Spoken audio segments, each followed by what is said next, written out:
Get ready for the morning rush. A quick wrap of your news and weather. We'll start with Kristen Curry. Good morning. Next big weather maker looks to be next Wednesday. So until then, it's high pressure that's influencing us, and we're not going to see anything in the way of rain, snow, or thunderstorms today. A full day of sunshine, not only today, but getting into tomorrow as well. Temperatures stay unseasonably warm for the next several days. We'll send it back to you. Thanks so much. As you get ready to head out the door, we're following the day's top local stories, and we start with Catherine Mazzone. Later today, teachers, students, anyone who supports education are encouraged to rally at the Roundhouse. Leaders with Santa Fe Public Schools are pushing a protest ahead of potential budget cuts. The district could see a $10 million hit, which means teachers could lose their jobs, see pay cuts, and students would see the impacts.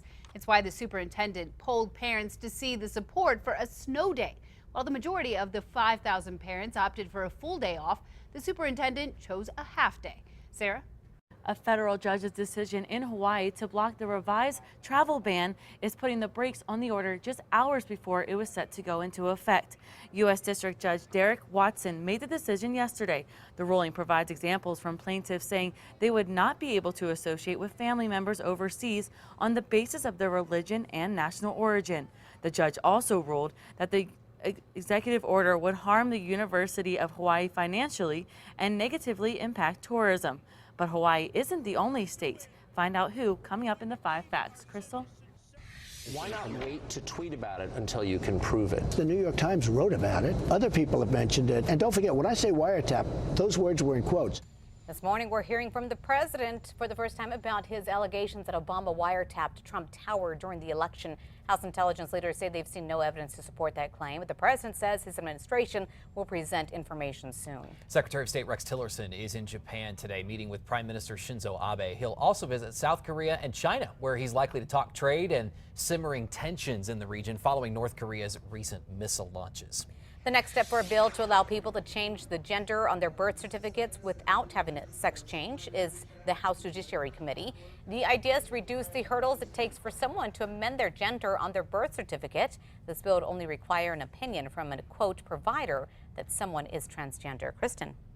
Metro threat index only up to a 2. We do see an increase in winds this afternoon out of the northwest, about 10 to 20 miles per hour, paired with the unseasonably warm temperatures as well as the dry conditions we've had recently. Fire danger concern, but I expect the Metro threat index to stay pretty low over the next coming days. Crystal? New study here. Scientists have created a paper-based test to determine a person's blood type. The rapid test uses a small blood sample that reacts with chemicals on the paper. Scientists say the test is 99.9% accurate. It may eventually be used in war zones and during emergencies. Kristen.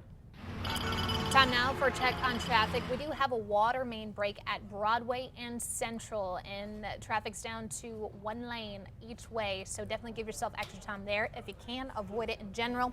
Everything else moving smoothly on this Thursday morning. Today, if you're looking for a job, Lowe's is holding a hiring event. Lowe's plans to fill 300 jobs available across its 6 locations in Albuquerque, Rio Rancho, and Los Lunas. These are full-time jobs. The hiring event is today from 9 to 5. If you'd like more information, we posted a link on our website, KRQE.com, or the news app. I should say that there are full-time jobs available among those jobs. Google is giving parents more control this morning. The new Family Link, it's a way for parents to remotely keep tabs on their kids and to see what they're up to on their devices. Parents can approve or deny requests from anywhere. In turn, kids get real Google accounts with Gmail addresses and access to most Google services. The shoveling continues after a massive blizzard in the Northeast. One boy is helping others who need it most. 5th grader Nick Ugolini simply loves to shovel snow so much that he's offering his services to anybody who needs it for free. His mom says that Nick understands the value of helping other people and has a big heart. Aww, it's good for him. Very a lot of work, though. That is a lot of work. Yeah. Time for the 5 Facts.